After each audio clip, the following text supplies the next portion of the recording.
রচনার একজন খুব ভালো মুখপাত্র হয়েছে, অনেক কিছু বলছে, মানে জমিয়ে দিচ্ছে, মানে একদম ফেসবুক ইনস্টাগ্রাম কিন্তু জমে যাচ্ছে, তাই না? এরকম মানে একটা বক্তা পেয়েছি, আমরা একটা প্রবক্তা পেয়েছি এই ধরনের জিনিসে।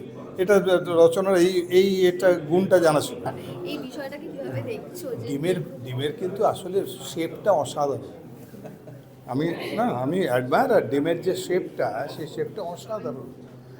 একটা ওভাল শেপ ডিমের, আবার তার মধ্যে একটু ভেরিয়েশন আছে, একদিকটা একটু ট্যাপার্ড আর একটু রাউন্ডিশ। তো বলো তো কি, সেইটা ছুঁড়ে ছুঁড়ে মাথায় নষ্ট করার থেকে কাজে লাগানো ভালো। খেলে ভালো হয়, শরীর মজবুত হয়, এসব হয়। ছেলে এখন বাড়াবাড়ি হচ্ছে, মহুয়াকে এক্ষুনি নাকি ডিম ছুটছে, এসব চলছে। মহুয়া কী করলাম যায়, মহুয়ার কত সম্পত্তি করেছে আমি তাও জানি। এই বিষয়টাকে কিভাবে দেখছো যে ডিমের কিন্তু আসলে শেপটা অসাধারণ। আমি অ্যাডমায়ার, আর ডিমের যে শেপটা, সেই শেপটা অসাধারণ। একটা ওভাল শেপ ডিমের, আবার তার মধ্যে একটু ভেরিয়েশন আছে, একদিকটা একটু ট্যাপার্ড আর একটু রাউন্ডিশ। তো বলো তো কিরকম একটা স্কাল্পচার হিসেবে ডিম খুব ভালো আইডিয়াল। আবার সেটা ভেঙে ফেললে যে ভেতর থেকে যে সাদা আর ইয়েলোটা বেরোয়, বা এটা অরেঞ্জ কালার একটা বেরোয়, যদি মাইতির ডিম হয় তাহলে লালও হয়। তো সেই জিনিসটা দেখতে কিন্তু দারুণ। এমনি তুমি ডিম, সত্যি কথা বলছি, একটা হোয়াইট সারফেসে ফেলে দাও বা একটা ব্ল্যাক সারফেসে ফেলে দাও, তো এমনি দেখতে খুব ভালো লাগে। সেইটা ছুঁড়ে ছুঁড়ে মাথায় নষ্ট করার থেকে কাজে লাগানো ভালো। খেলে ভালো হয়, শরীর মজবুত হয়, এসব হয়। ছেলে মেয়েগুলো স্কুলে গিয়ে একটা ডিম পায়, এই আর কি। তো সেটা বলছিলাম আর কি, এটাও একটা নতুন এভলিউশন, নতুন কালচার একটা। আর ওই কী নাম দিয়েছে ওটা, ডেমোক্রেসি বলেছে, নানা রকম নাম আসছে আর কি। তবে এটা বেশি দিন থাকবে না, কিছু দিনের জন্য।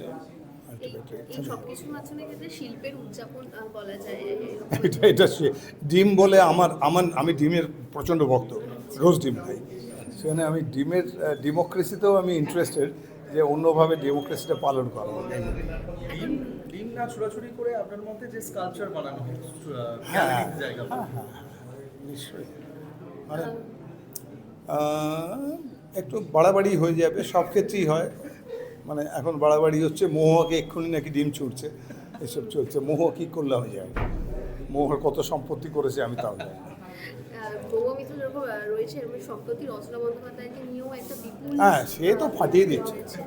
এই যে সে তো যোগ্যতার প্রশ্ন উঠে আসছে, যে যোগ্যতা থাকলে একটা বিলাসবহুল জায়গায় থাকা যায়, কি বলবেন? ওটা দিয়ে কিছু বলবো না, কিন্তু আমি এটুকু বুঝতে পারছি, রচনার একজন খুব ভালো মুখপাত্র হয়েছে, অনেক কিছু বলছে, মানে জমিয়ে দিচ্ছে, মানে একদম ফেসবুক ইনস্টাগ্রাম কিন্তু জমে যাচ্ছে, তাই না? এরকম মানে একটা বক্তা পেয়েছি, আমরা একটা প্রবক্তা পেয়েছি এই ধরনের জিনিসে। এটা রচনার এটা গুণটা জানা ছিল না, নতুন গুণ একটা আছে। আর কি, পলিটিক্স এই ফর্মেই থাকুক আমার কাছে, নো পলিটিক্সই থাকুক। কখনোই কি পলিটিক্সের সাথে যুক্ত হওয়ার কোনো না, আমার কোনো যোগাযোগই নেই, আমি রাখবো না। আমি পলিটিক্যাল ছিলাম, তাই হয়ে গেলাম। মাঝখানে গেছিলাম, গিয়ে দেখলাম আমার পথটা সোজা চলে যাচ্ছে, ওদের পথ বেঁকে যাচ্ছে।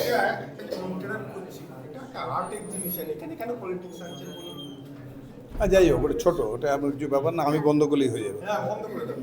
তো এখানে হ্যাঁ, হচ্ছে?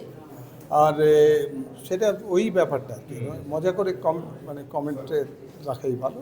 বাকি আমি লাস্ট একটাই প্রশ্ন করবো, যে এই তারকা মুখ আমরা প্রচুর দেখেছি প্রচারে, এবং তুমি যখন বারাসাত থেকে জয়ী হয়েছিল এবং বহুবার বিপুল ভোটে জয়ী হয়, আর রচনা বন্দ্যোপাধ্যায় যে কথাটা বলেছিলেন যে গড়িয়াহাট ফুটপাথ থেকেও কোনো মেয়েকে নিয়ে গিয়ে দাঁড়ানো গেলে হুগলি আসনটা আসতো না, রচনা বন্দ্যোপাধ্যায়ের জন্যই এই হুগলি আসন, এইটাতে কতটা সম্ভব?